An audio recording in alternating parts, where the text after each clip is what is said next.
Thanks for checking out another new podcast from CoatingsPro Magazine. I'm your host, Ben Dubose, and I'm the news editor with the AMP publications team. AMP, of course, is the shorthand acronym for the Association for Materials Protection and Performance, of which CoatingsPro is a member magazine. Today, we're chatting again with Andrew Croll and Ken Seal from the International Union of Painters and Allied Trades, or IUPAT for short. IUPAT has so many great initiatives and resources that can be of assistance to our coatings audience. And so we're going to highlight a few of those on today's sponsored episode. As you may recall, we had Ken and Andrew join us in the first quarter of 2025. So we're happy to have them back. And we're going to expand on that conversation in this summer of 2025 episode, let's call it. This time, we're going to be looking primarily at issues related to safety and industry influence. So for this discussion, we want this to be the same type of quick-hitting roundtable format that we had a few months ago. So if both of you want to answer a question, of course you can. But if you want to let just one person speak for a given subject, that works as well. So let's start with some background on the IUPAT. Can you guys start by giving our listeners a quick overview of IUPAT and its role within the coatings industry? We hear so many times the IUPAT, the International Union of Painter and Allied Trades. And something that we strongly believe in is part of our mission statement, and that's to better the lives of each and every member by being the strongest, most powerful voice in the industries we represent. And since we represent industrial painters, and how we get there to become the most powerful voice is working alongside partners like AMP to change the way things are done and to raise the bar across the whole entire industry, not just union, but non-union as well. And we try to raise that bar to ensure that the end users are getting the best quality product and that our workers are getting the best possible benefits, training, and pay possible. And as far as IUPAT's support for coating professionals and industrial painters out in the field, what are some of the key ways that you guys do that? Number one's through training. We have our Finishing Trades Institute, which we ensure that every worker has the proper training, and whether they're an apprentice working their way from not knowing anything to journey person level, we're there every step of the way to ensure that they get the knowledge, the training, and the certifications they need to be successful. Another thing is that we ensure that every worker has a secured retirement, and that's through the IUPAT pension fund, or it may be a local pension fund, but we truly believe that every worker out there who sacrifices their time, their body out there doing a job, they deserve, when they have the chance to retire, to enjoy some of the life benefits without having to worry about financial stress. So that's another way we truly support our members. That's a great answer there, Andrew. And another thing we do, and we make sure we do, not only do we, train them, but we're out on the job sites talking to the workforce that's out there, making sure that we're meeting their needs, making sure we're meeting the contractors' needs, and we're making sure that any support either the worker or the contractor needs, that we're there to do that, ensuring the success of that coating professional when they're in the field. So I know for you all at the IUPAT, safety is a cornerstone of your mission. What specific safety protocols or programs do you all have that sets the IUPAT apart? That's a great question. First and foremost, our mission is to make sure that our union workers are safe on the job site. They have a right to go to work and to go home without no injury.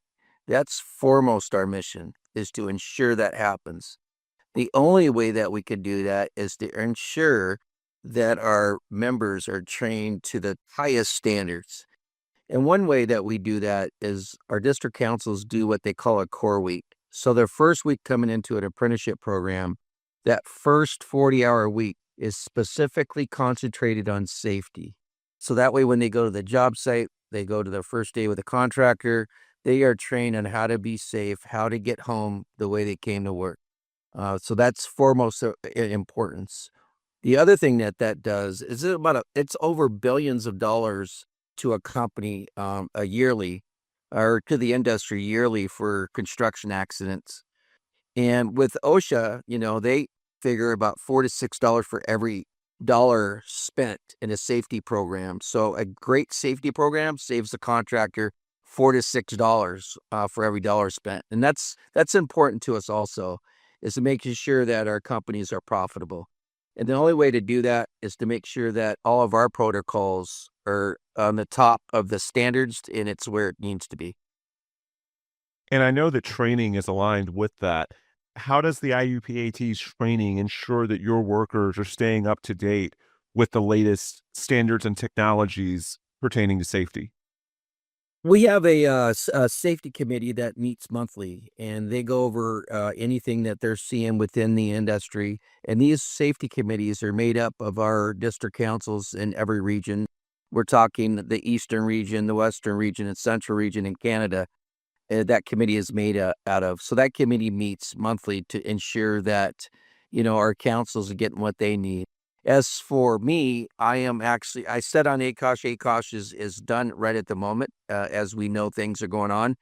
But that's advisory committee to OSHA. I'm one of 75 voting members on the ANSI A10 construction standards. I sit on AFL, CIO, and NAB2 Safety and Health Board, and multiple other boards that I sit on in the safety realm. I also attend multiple conferences and talk at multiple conferences to make sure that I am up to date with all the standards and technologies.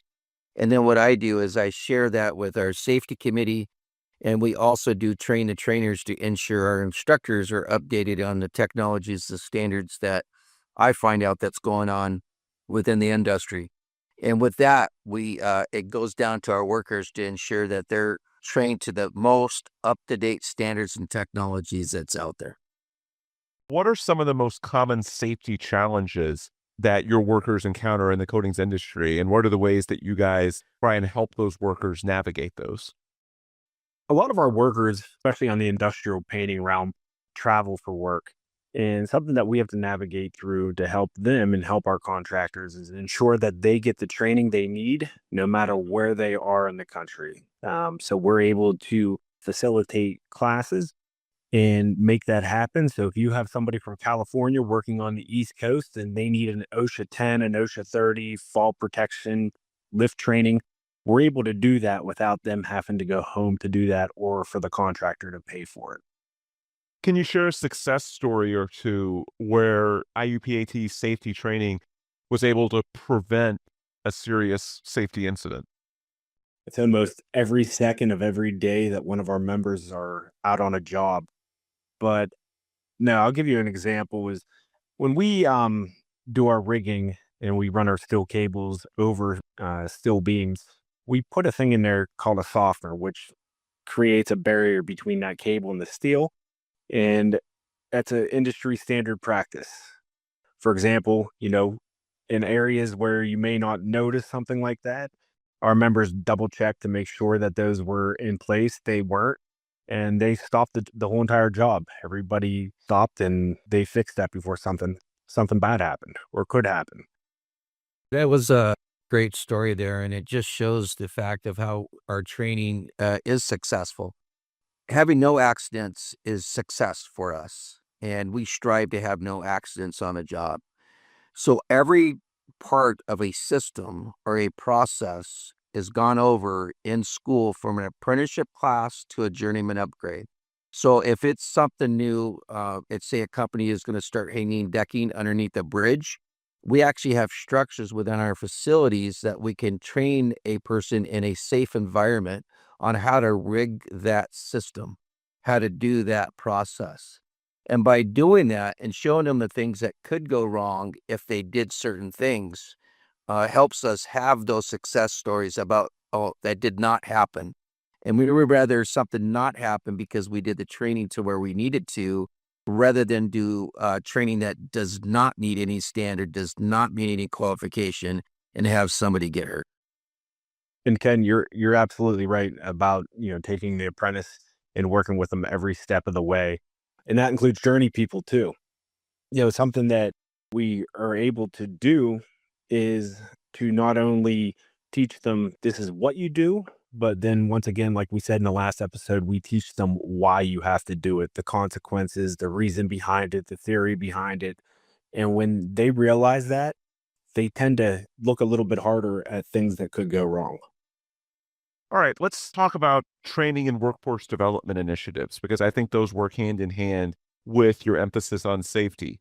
You all at IUPAT have got this apprenticeship program that you talked about on our last episode. How does that apprenticeship program prepare these professionals to succeed over the long haul? That's a great question, and I appreciate that question actually.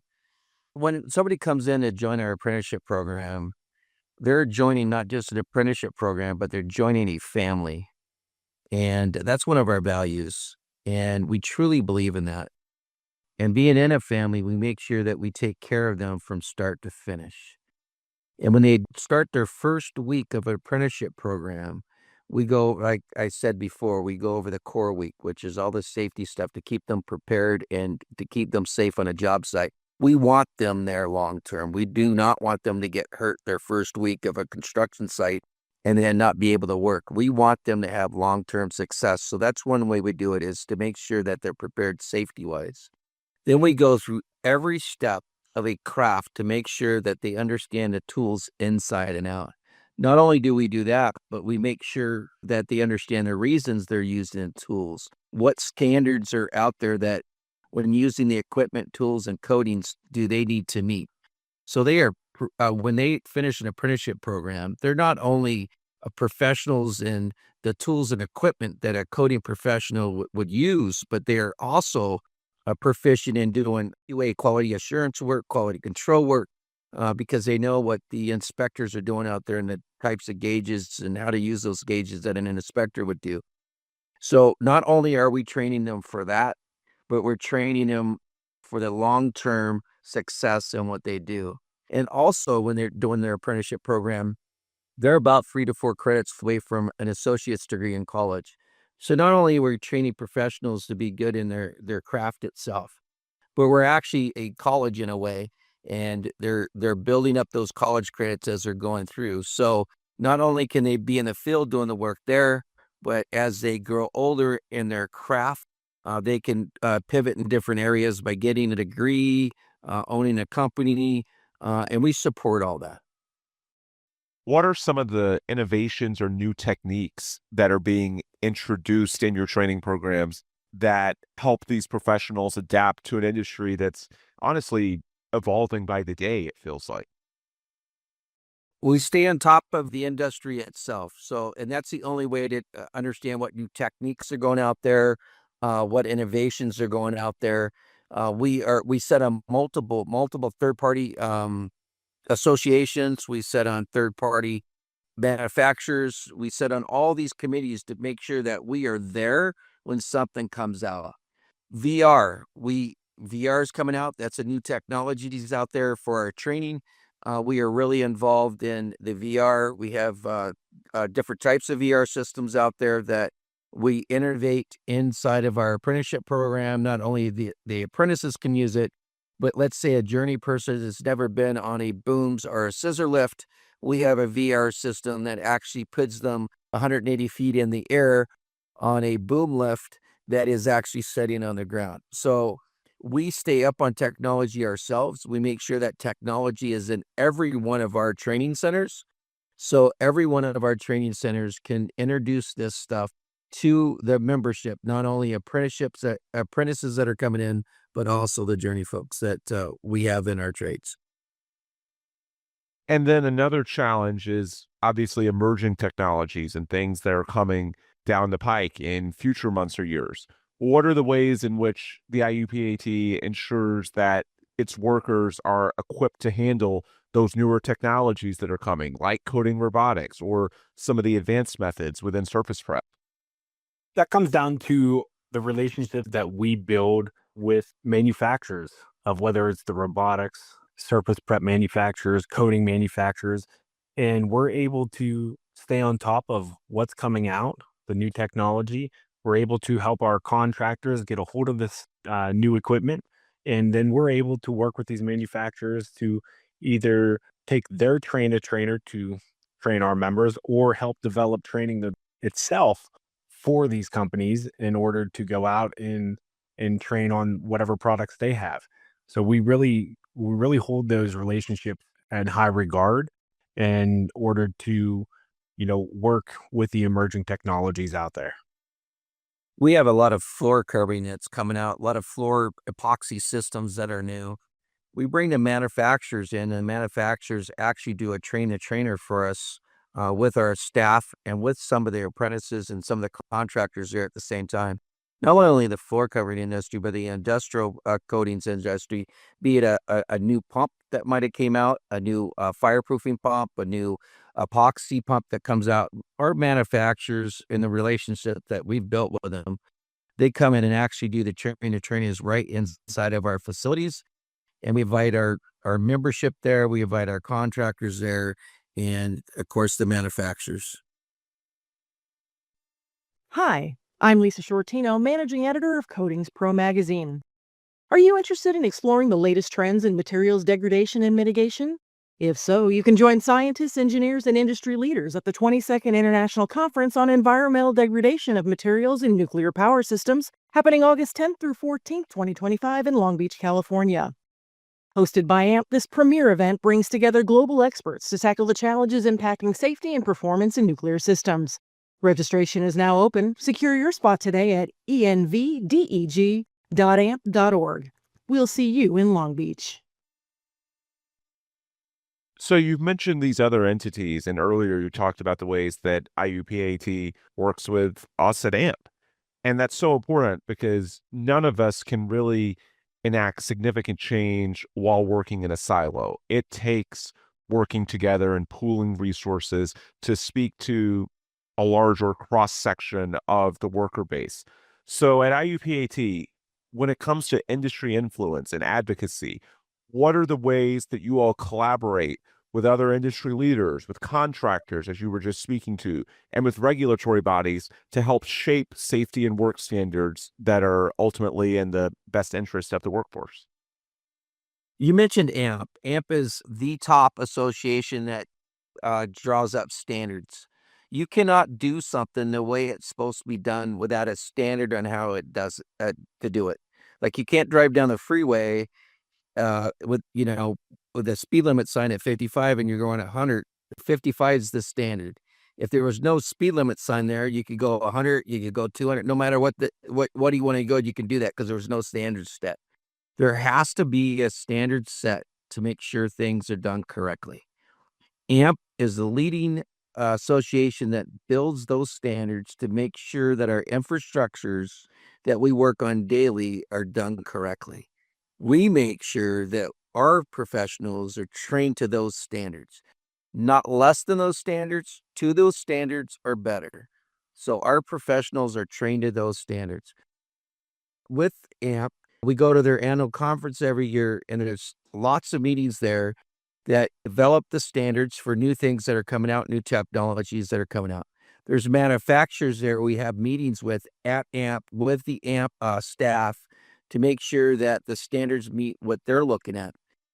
That agency, AMP, is one of the best companies that you can actually work with in understanding the standards and making sure that the workers are out there doing it the right way. So on a day-to-day basis, you guys want these coatings professionals to get home safely, and you want them to be able to provide for their families. What role do you all play in advocating for fair wages and for better working conditions? What does the IUPAT do on those fronts? We try to elevate the bar for the industries we represent. And when we elevate the bar, we elevate everyone, not just the union, but we elevate the non-union as well. Now, we have the IUPAT mission statement, and we call it the one union, one family, and one fight.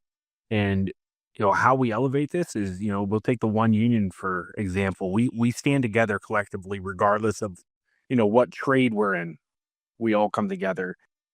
We support each other, and that's where that one family comes in.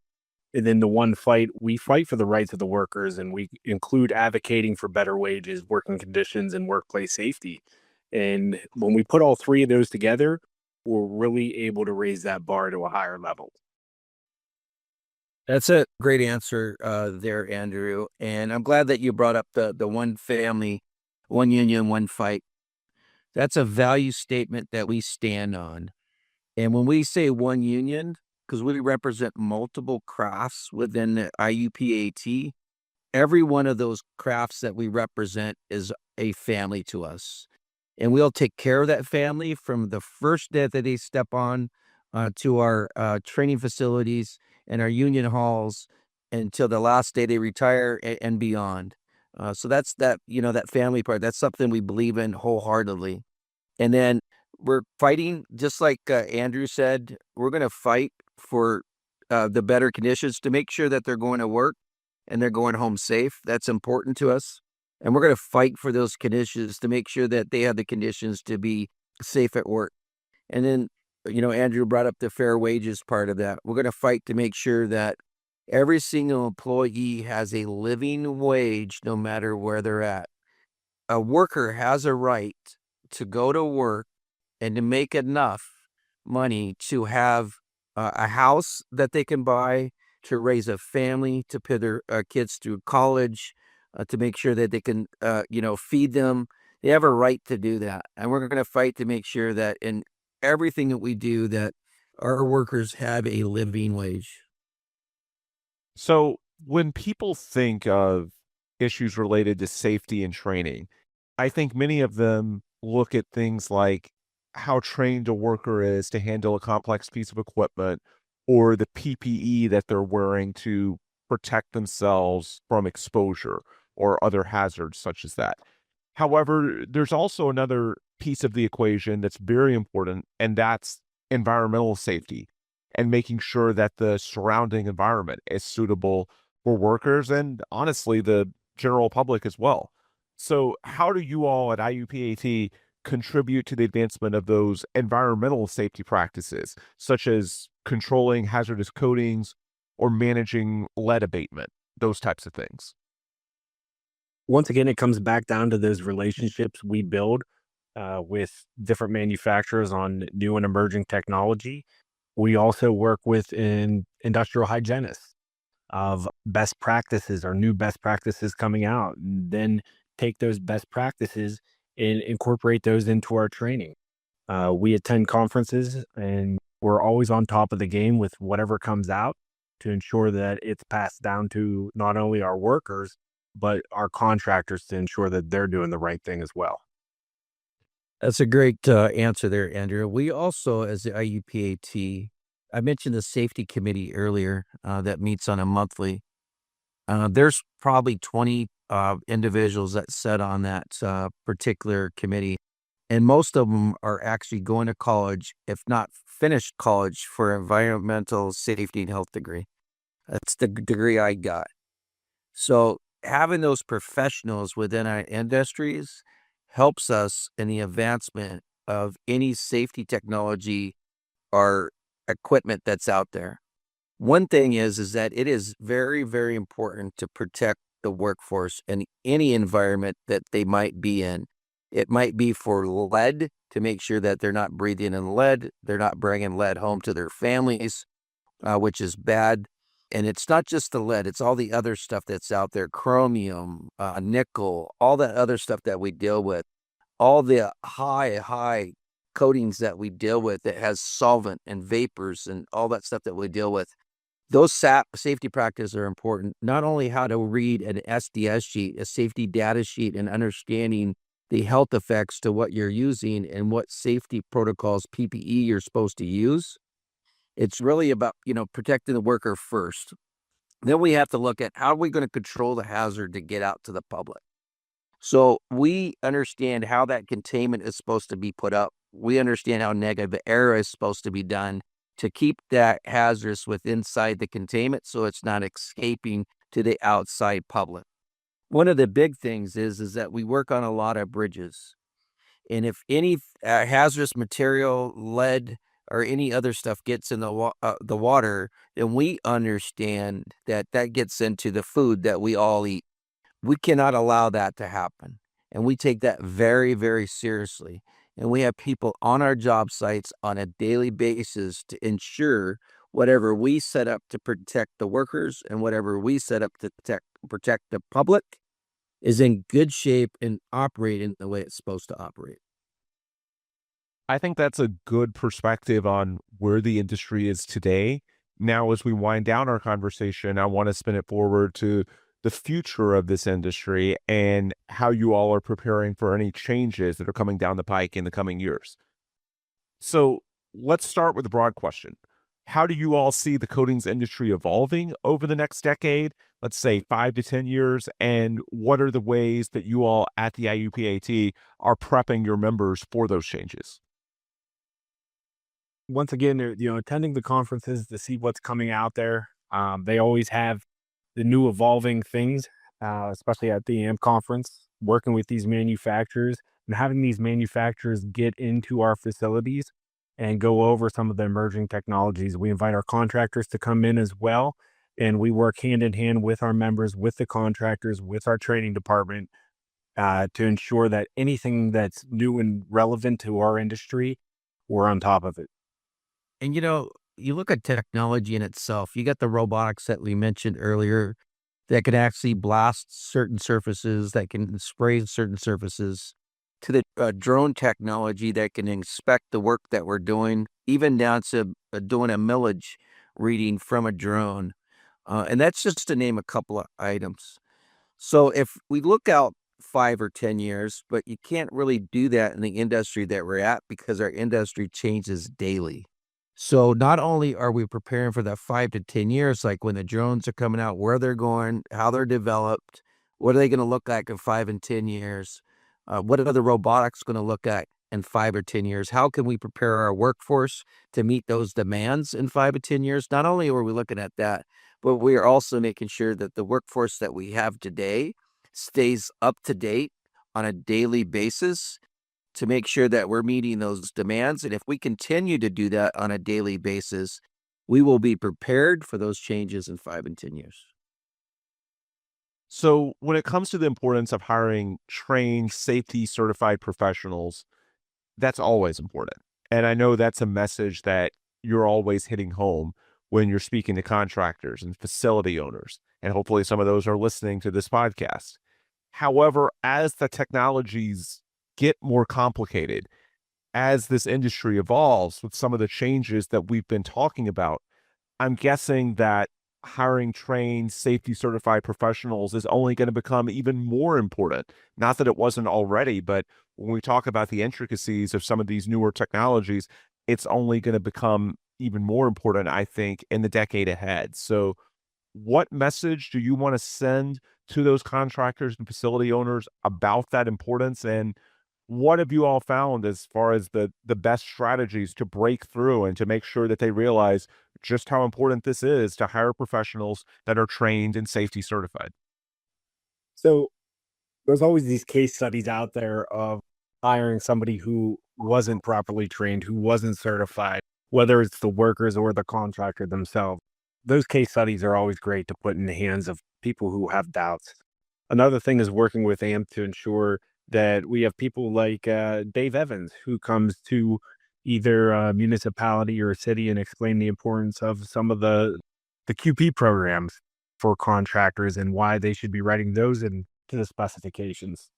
But something else is with our health and safety programs that we have for our members, it will actually help lower contractors' EMR or their safety rating. And a lot of these jobs and facilities look at that, whether a contractor is able to perform the work and perform the work safely. So hiring workers that have a valid training program helps ensure that those EMR ratings stay low. It's very important for, I think, our contractors to understand when they hire somebody that we have trained in the safety, especially that first week, is part of a safety program that they should have. They should have a written safety program. And with that written safety program, there should be somewhere in their programs a training. We make sure that the workers that we send them are trained up and above their safety program.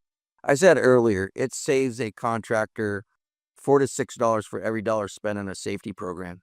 Why not have safety professionals come in their first day of work? It saves them money already right from the start. And then if you look at lost days, there was over 150,000 lost days last year for workers, for injuries and accidents that was out there. It's in the billions of dollars to get hurt. It's over, like in the 30s to up to $60 billion sometimes in direct costs to the U.S. because of injuries. So if you just look at that itself, and if I was a company owner, I would want to make sure that the ones that I was hiring had an understanding of how to be safe on a job site. And then I look at my profitability on that and I go, if I hired a safe, trained professional, I have some type of insurance that I'm hiring somebody that's going to make my company a profit. That's how I look at that. And I don't have to worry about them getting the proper training on the job site only. I know that they're coming to my job site already with a theory of being safe and doing the job the way it's supposed to be done. So, final question for you guys. For anyone that's considering joining the IUPAT or working with IUPAT trained professionals, what's the key takeaway that you want them to remember? What's your sales pitch to convince them to get involved or work with professionals that are trained by the IUPAT? Something I'd like to always say is we're here. We're going to fight for the worker. We're going to fight and advocate for our members. We're going to fight and advocate even for our contractors, and that we're always going to stay up to date on any training, any relevant safety equipment, any manufacturers or products coming out. We're going to be up to date and we're going to be on top of every one of these things. So becoming a partner or a member of the IUPAT, you're going to be on the front row seat of what's coming out in the coating industry world. That was great, Andrew. And, for anybody considering joining the IUPAT, just remember you're joining a family. You're not just going to a job and for your first time not knowing what you're doing. When you join the IUPAT, you're joining a family. We're going to take you underneath our wings and mentor you in what you need to know and understand to be a professional on a job site. Not only we're going to train you inside a facility that we have, our training facilities, but we're going to be on the job sites to make sure that our contractors and the ones that you are working with are also mentoring you in the way that you need to be successful. If you want a job that can support your family, if you want a job that can put your kids through college, if you want a job that can feed your family, then the IUPAT is a family you want to join.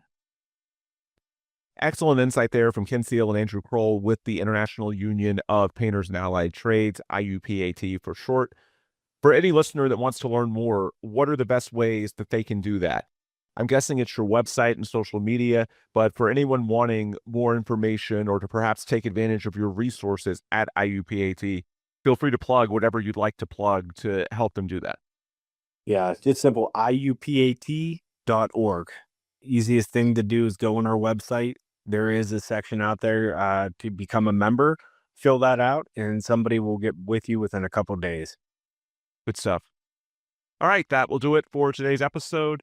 They mentioned where our listeners can learn more from the IUPAT, and as far as us at CoatingsPro and AMP, the best places to get more info from our side are at our websites, which you can find at coatingspromag.com or amp.org. You can also search for CoatingsPro or AMP at your social media outlet of choice or your podcast room of choice and find lots of great content on subjects pertaining to the coatings industry and the broader mission of materials protection and performance, of which obviously we want our professionals to be safely trained, and organizations such as IUPAT play a pivotal role in making that happen. Okay, so with all the plugs complete, we'll adjourn for tonight. For Andrew and Ken with IUPAT, I'm Ben Dubose, news editor with the AMP Publications team.